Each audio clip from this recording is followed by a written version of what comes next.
everybody? It is Friday night. That means it's Friday Night Magic here. And even though I didn't get a chance to run out and actually play tonight, which I'm very sad of, it would have been my last opportunity to draft RTR, but nobody really plays draft anymore at, where I play. It's all pretty standard, like locked into standard. Anyway, who cares about any of that crap?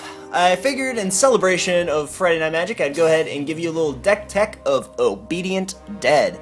Now, last week, this deck saw play, and it just ruined days. Oh god, this deck is sick. This is my favorite deck, it's my best deck, so I figured it was time to put my best deck forward. And just show you guys how I run this thing, how it's built. So let's go ahead, let's talk about the cards that are not in it, and then we will talk about the cards that are. Crippling Blight, I originally ran this card because it was a removal spell early game. In late game, it's actually really versatile, because the defending creature can't block, which means that you can actually swoop in for the last couple points of damage. So I ran this for a long time while I was unlocking the cards, but when push came to shove, it just doesn't make the cut. Now, the thing with this is that we've got, 40 bonus, we've got 40 unlocked cards, we've got all the cards that came in it, when you got the deck fresh out of the plastic, and there's so many good cards. But Crippling Blight, a very strong case can be made for Crippling Blight. I just don't run it personally. Myers Toll, it's just not what I want to do. It's not what I want to do on turn 1, and it's not what I want to do late game. I mean, it's an okay card, it's just not something that I want to waste a turn doing, per se. I mean, you make them discard something, You can go ahead and see their entire hand, reveal their hand, you can do all sorts of crazy junk with it, but it's just in a deck that has so many power plays, it just doesn't really have a place at the table. We got Blister Beetle. This guy is a worse version of a card that's actually in the deck, which we'll talk about later. Gives dude -1/-1. I don't run him, I don't need that. Dread Warlock, this is a great sideboard card if you're into doing, best of 3 matches, because can't be blocked except by black creatures, but otherwise it is just a 2/2 for 3. He's okay, but there's not a whole lot of effects that are going to make him super useful. He will peg your opponent for 2 every turn, which is pretty awesome, but he's just not dynamite. We got a couple of them up there. Last Kiss, this is kind of clunky removal. It does gain you a little bit of life, but it's only 2 damage for 3. So by the time you can use it, the creature you'll be killing with it is not really useful to kill. Plus, it's only 2 life that you're gaining, so you're not really going to live an extra turn by using this card. Liliana's Spectre.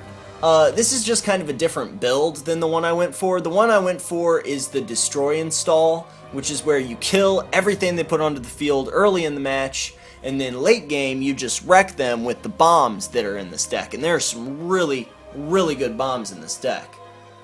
But this card is just for a little bit of a different build, one that probably includes Myers Toll, to be honest with you. It's a good card, but it's just not something that I run in the way that I run the deck. Underworld Dreams, same kind of deal. It's a good card. The damage stacks up from this thing, especially since they give you 2. But it's just, I've only got 60 slots, cuts have to be made. This is just vanilla, nasty, disgusting, nope, not happening. Bloodhunter Bat costs too much. Once again, it's 2 life. I mean, 2 life can be the difference between winning and losing, but more often than not, it isn't. And we just have too much really good, strong life gain in this deck. Like, this kind of got cut because I didn't really need creature slots, and if I need life gain, I need a hell of a lot more than 2 life. So Bloodhunter Bat didn't make it. Icy Manips, that just didn't make it. You tap stuff down, I don't know. Liliana's Shade, I put one of them up there because when you just see them all the time in this deck, so 3 of them was plenty. I was able to get rid of one, still see her almost every frickin' match, and be able to have a free slot. So I recommend not running the 4-pack of this girl. Halo Hunter's 2 conditional. I mean, he is a 6/3 for 5, so that's kind of good. He's got Intimidate, so he's not getting blocked a whole hell of a lot. He destroys target angel, but that's just like, he's strong, but on turn 5 I have better things to do that are more versatile. Like, this dude is just like pigeonholed. He hates angels. He's a racist. I don't want any racism in my deck. Incremental Blight, I mean, you have to have 3 creatures on their side. Okay? You have to. Because otherwise you have to give one of your creatures neg 1, and if you don't have any creatures on the field, and they only have 2 creatures, you can't even play this son of a bitch. So no, not happening.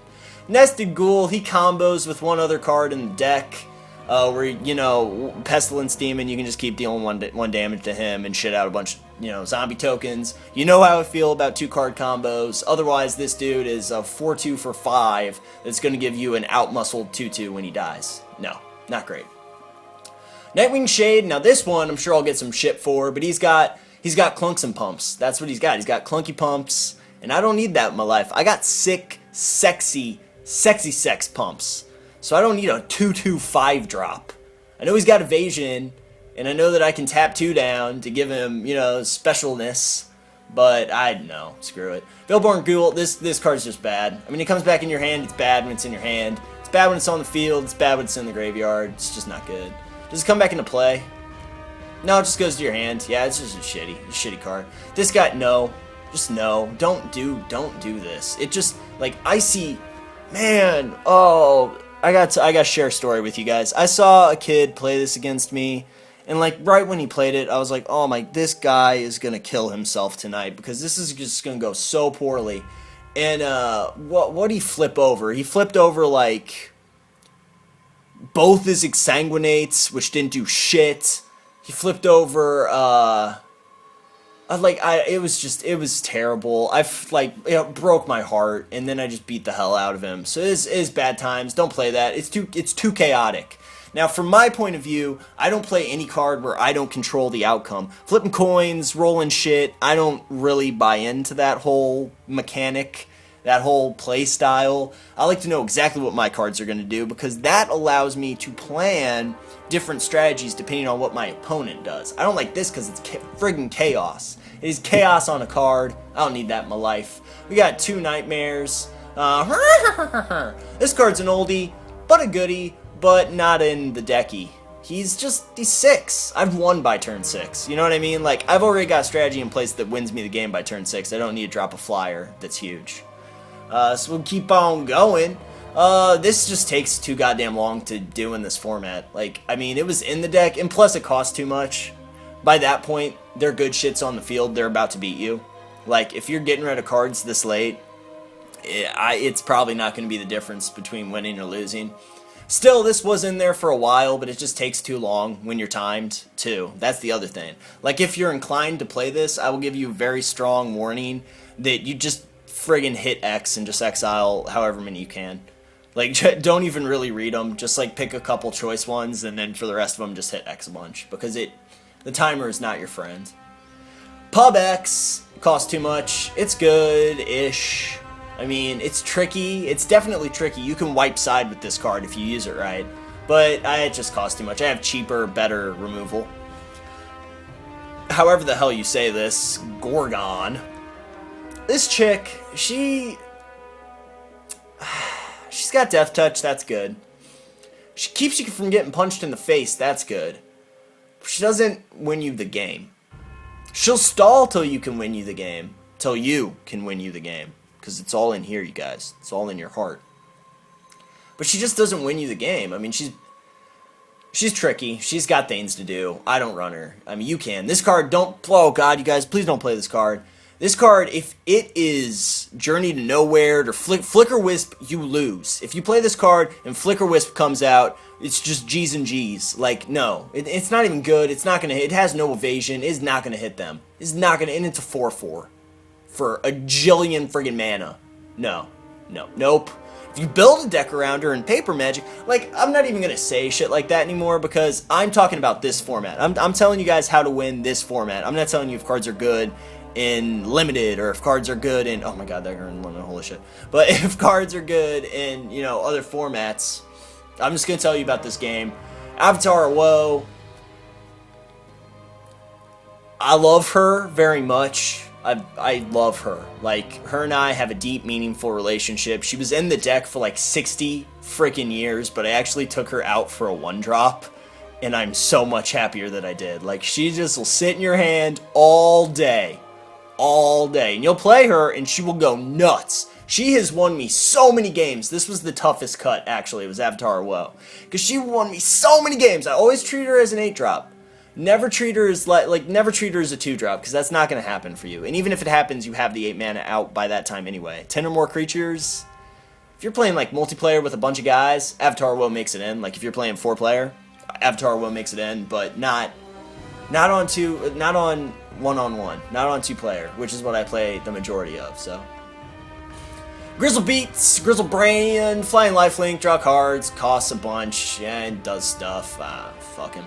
Pestilence Demon does stuff too. I mean, it can win you a game, maybe. No.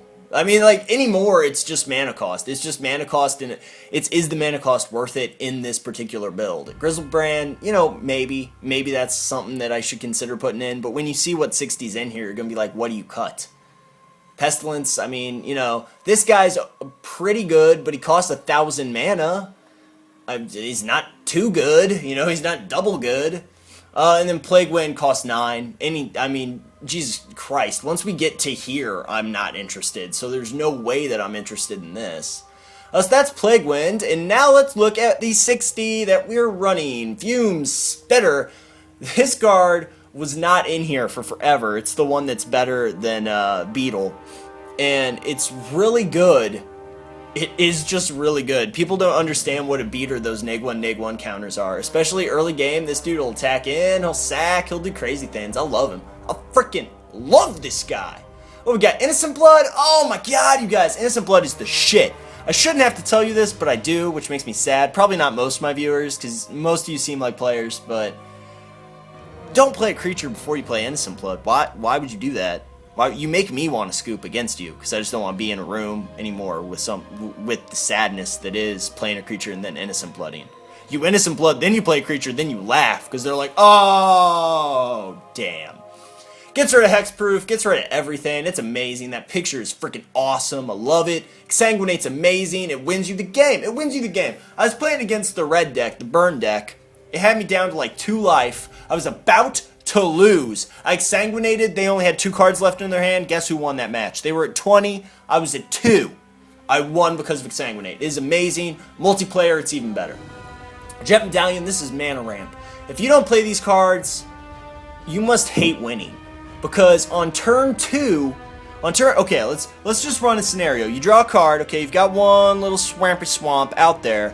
You play another swamp, you tap 2 mana, you play a third in the swamp, you guys. You play a third swamp. It's playing 2 lands in 1 turn. It's amazing. I love it. I want more of it in the deck, so I run both of them. Nantuko Shade, both these sons bitches are in there. I want to see him every game. If I have an opening grip with Nantuko Shade, I put it on autopilot. I'm autopilot and autopilot, which is like slang for pirate. You don't want to mess with an autopirate. It's like a robot pirate with like a laser underneath its eye patch, and like its hook arm can spin. Anyway, Nantuko Shade is good. That's got good pumps. It's a 2-1, so it already comes down as a 2-1, and it just kills your opponent. It's a 2-drop, for God's sake. Run all of them. Sign in Blood, I like gripping up cards, and I don't care about my life in this deck. It's good. It's a good card. Infest, this is the... Damn it! That's what this card is called. This is great. You playing goblins? Oh, sad. I have actually tutored for this card before against goblins. I have. I was like, I just need an Infest. Because then they're goblins that get, you know, +1/+1, or they're star for each goblin on the field. You don't give a shit. You play this card, that dude's dead too. It's amazing. Love it. Murder, I run a 4-pack of them because I like destroying creatures. Well, not, you know, mine. Vampire Nighthawk is like the best card ever. Like, I love this. I would have sex with this card if that was socially acceptable. Like, this thing has 3 tricks. He's a 2/3 for 3. And his 3 tricks are the best 3 tricks in the format. Like, it is amazing. He will kill a dude for you anywhere on the field. In the air, on the ground, and he has lifelink, which isn't super useful all the time, but it's useful just enough to make him awesome. I love Vampire Nighthawk. If they had 4 of them, I'd run 4 of them. They don't let you. But Foul's in here so that I can land destruction against the mirror. You know, really, it's not too great. Would I take it out for something else? Yeah, probably. But like I said, the build that I'm running is a build that is destruction early and then late game bombs. So that's in there because it's funny. I don't know why I don't want to look at my cards still. Diabolic Tutor, that's a good card. It lets you get a thing. Lets you get Phyrexian Obliterator, who we'll talk about in right now. No, Liliana's Shade. We already talked about this card. It's good. Run it. Mutilate, this card's good too. Ruins the field. I misplayed it like a bitch in one of my earlier videos. Last week's video, I think. Obviously, because it's the only time that I've played this black deck. So go watch that for tips on how not to play Mutilate. Necrotol, oh my god, this card was my gangster. Back in the day, when I was playing, when I was little, I had like 9 of these in my deck. I didn't even give a shit. I just played this guy all the time. He's amazing. He's got first strike. There's a good chance he's going to kill 2 dudes when he comes down. Honest to God, I'm not even shitting you. And you don't think that because he's only 2 in the front, but he will. He will work for you. Look at him. He's like, and he's Kratos before Kratos was Kratos. Think about that. Think about it. Look at him.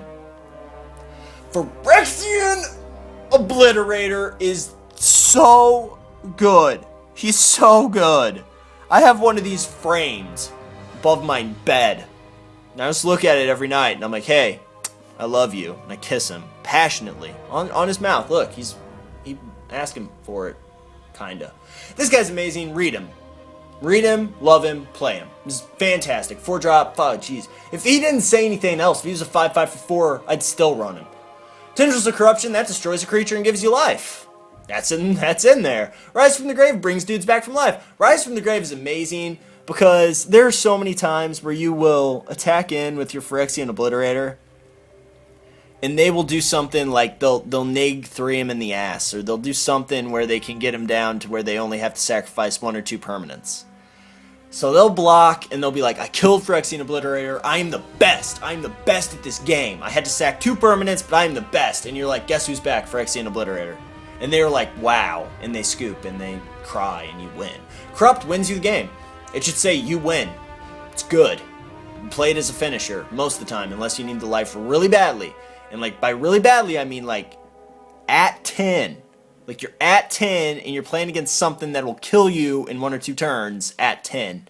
Like, you need to be in the red zone. Dread's amazing. He's got fear. He's just so good. He's so good. And these are the cards that I like to play. These are why those other cards don't make it in here. Because these are battlefield effects, you guys. It's not an enter the battlefield effect, which just... Enter the battlefield effects make me a very excited panda. But this guy's still amazing. Plus, he can't die. He can't die. He gets back in the grave, or back into your deck all the time. He's amazing. He's great. Grave Titties. These serious titties are awesome. I mean, you just slap these titties up on the table, and they destroy lives. They do. They do. They're awesome. I love them. They bring friends. I mean, it's a great time. It's a party. You love it. Look at him crawling out of that guy. That art is really sick, too. He's, like, exuding awesomeness, too. It's, like, coming off him in waves. Steam waves. Massacre Worm. Oh, man. Oh, I wish that this had been the episode that I did. This is actually a match against the sub. Really good. I mean, he seems like a really good guy, you know. He's a fan of the show, which makes him awesome. But it was real regrettable. I had Phyrexian Obliterator out on the field. I attacked in, and he took the damage, which he should have done. He had to do it in this instance. He had to do it. He took the damage, but it took him to 10 because he had taken damage from Phyrexian Obliterator once before. He had to take this one. I had 6 mana up, Massacre Worm in hand. He had 5 dudes out that were all... One of them was a 6/6. He was playing the Odric pile. So he had a bunch of dudes that were like 2 or 1s in the ass, and then one that was like, you know, a 5/5 or a 6/6. You know, it was a 6/6 because he had one of the buff spells out too. But I laid Massacre Worm. It did the remaining 10 damage to him. Like, I mean, he played as best he could, but that's just how overpowered this deck is. I mean, if you have some of these cards in your hand, you just win. Another time, this guy was trash, like absolute trash. I went to play Massacre Worm. I play Massacre Worm. In response, he was running goblins. In response, he taps down a goblin dude that shits out a bunch more goblins, and he doubled his goblins from 4 to 8. He was at 20 life. So he wasn't even falling on his own sword. He was just like, hey, you're playing a guy who kills all my creatures? How about I make more creatures? I want to lose as much life as possible. That was hilarious. Massacre Worm's good. Keep him. Runescarred Demon, he's tutor on a stick that flies. He's a flying stick tutor that's a 6/6. Play him. And there you go. That's it. That's it. Like, that's amazing. I will give you a little hint about Runescarred Demon. If you have tutor in hand, if you're at 4 and you have like one of your medallions out, if you have the mana on tap to play this guy and you don't have any specific needs at that moment, go ahead and tutor Runescarred Demon. Because when you play him, you can tutor for whatever else you want, except for the fact that you will also have a flying 6/6 out on the field. But the thing with that trick is that you really have to realize, you have to know at least 2 turns into the future. Like, you have to know that in between when you play your tutor card and when you play Runescarred Demon, that you will not have a threat on the board that is going to kill you before you can get and play the card that you would originally have gotten with tutor. So I'm saying very specifically, play that, do that, only when you have no specific needs, and for the foreseeable future, you have control of the board. Because you will have a flying 6/6 out and mutilate or corrupt or something in your hand that you wanted. Okay, so you will be able to kill people with that. Okay, I'm just saying, if you have no needs, go ahead and get this guy. But there you have it, you guys. That is my way of running Obedient Dead. I get really emphatic. I get really excited about this deck. I think I cursed a lot more than any of my other videos, but this deck just gets me freaking jazzed. Like, when I play this deck, I turn into a complete asshole. Like, my friends and I will play. We'll take turns, you know, just passing the controller, you know, one and done, like when we were little and you were playing like Double Dragon or something, but there was like a bunch of you would do like life or level. Anybody, life or level? You guys know what I'm talking about. Maybe not. Life or level, basically. So you just pass the controller, and I will act like a complete dick. Like, I love playing this deck. It is so good. It is not even funny. It is scary good. Anyway, I really love that build too, so, you know, go ahead and run it. Run it before... I will ask you one thing, because there are a lot of really good cards that I left out. Go ahead and run it once before you make a comment about why a card isn't in here. Go ahead and just run it once. And if after you run it once, you go, why doesn't he have this card in there? Go ahead and hit the comments, because I'm open to suggestions. I mean, you can make this deck better, probably, but... I mean, just run it, give it a chance, because it is a little weird. It's a little weird given the cards that you have access to. It's a little weird, but just give it a chance, and I think you'll enjoy it. Anyway, I hope you guys enjoyed this deck tech. I hope it helped you guys out. If you're new to the channel, anything like that, be sure to check out my other videos. I've got Let's Plays, I've got Magic stuff. It's a lot of fun. I really appreciate doing these videos. I have a lot of fun doing them, and it's really just awesome, the outpouring, the amount of you guys that enjoy watching them. I really appreciate it. So just thanks a lot, you guys, and you have a good one. I will see you next time.